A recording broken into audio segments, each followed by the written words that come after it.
Hello और स्वागत है आप सभी यूपी टेट एस्पिरेंट्स का। आज के इस एक्सप्लेनर में हम ईवीएस के एक ऐसे टॉपिक को डिकोड करने वाले हैं जो ना सिर्फ बेसिक है बल्कि एग्जाम में बहुत ज़्यादा स्कोरिंग भी है। जी हाँ, हम बात कर रहे हैं प्लांट्स और एनिमल्स यानी पेड़ पौधे और जानवरों की। हम इसे इतने सिंपल और स्ट्रक्चर तरीके से समझेंगे ना कि सारे फैक्ट्स आपके दिमाग में बिल्कुल छप जाएंगे। तो चलिए बिना देरी किए शुरू करते हैं। अच्छा, आगे बढ़ने से पहले एक नज़र आज के हमारे रोड मैप पर डाल लेते हैं।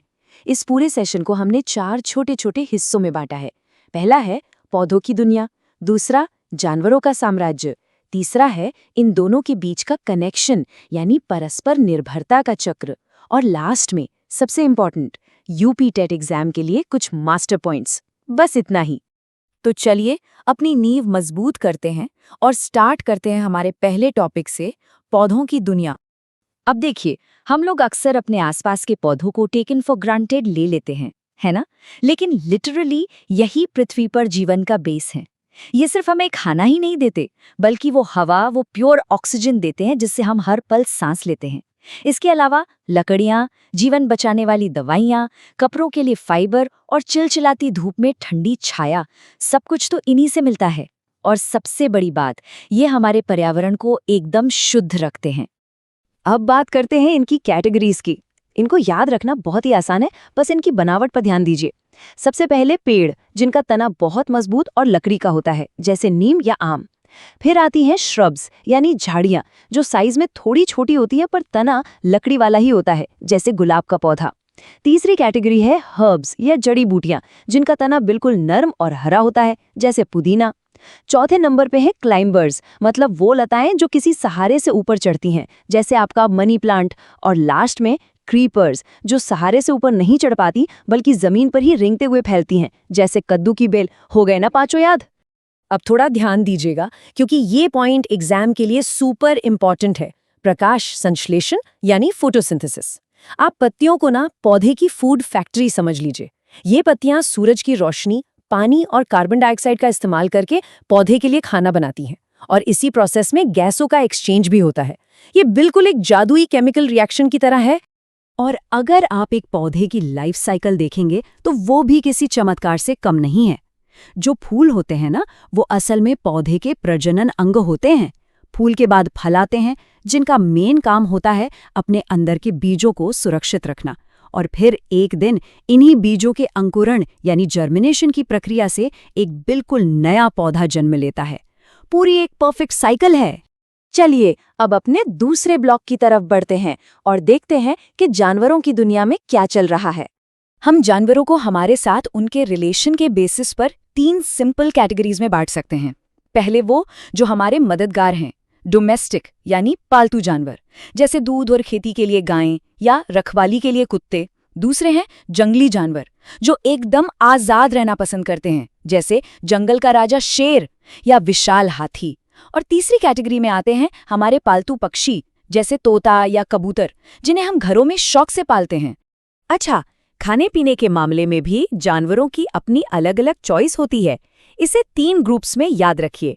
पहले हर्बीवोर्स यानी शाकाहारी, जो सिर्फ और सिर्फ पौधे खाते हैं, जैसे गाय या हिरण। दूसरे कार्निवोर्स यानी मांसाहारी, जो पूरी तरह से मांस पर डिपेंड होते हैं, जैसे शेर या बाघ।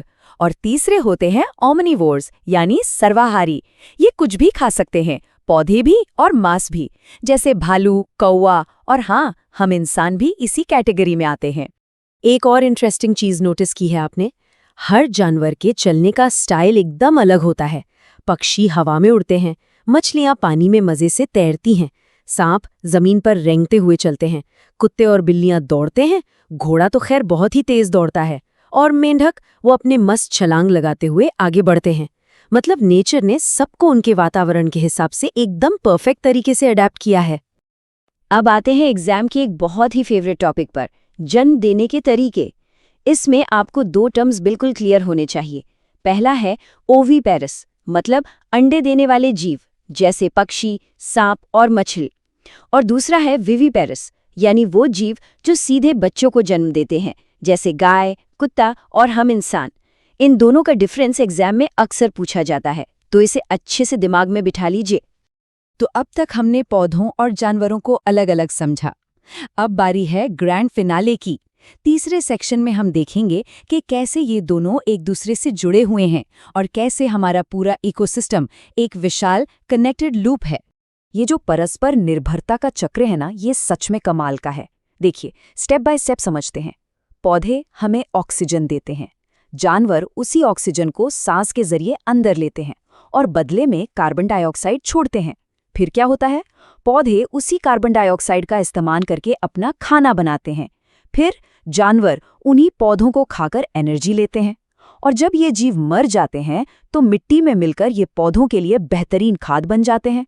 मतलब प्रकृति में कुछ भी वेस्ट नहीं होता, हर चीज इस बैलेंस का हिस्सा है। चलिए, अब आते हैं इस एक्सप्लेनेर के सबसे स्कोरिंग पार्ट पर, UP TET exam master points.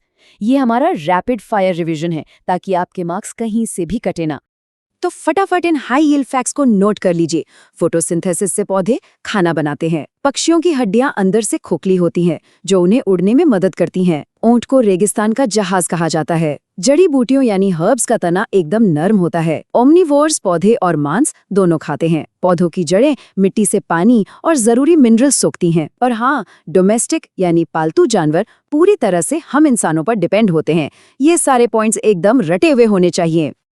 देखिए, अगर आपका टारगेट इस एग्जाम में परफेक्ट स्कोर करना है तो मेरी सलाह मानिए, इस एक्सप्लेनर को कम से कम 2 बार जरूर सुनिएगा।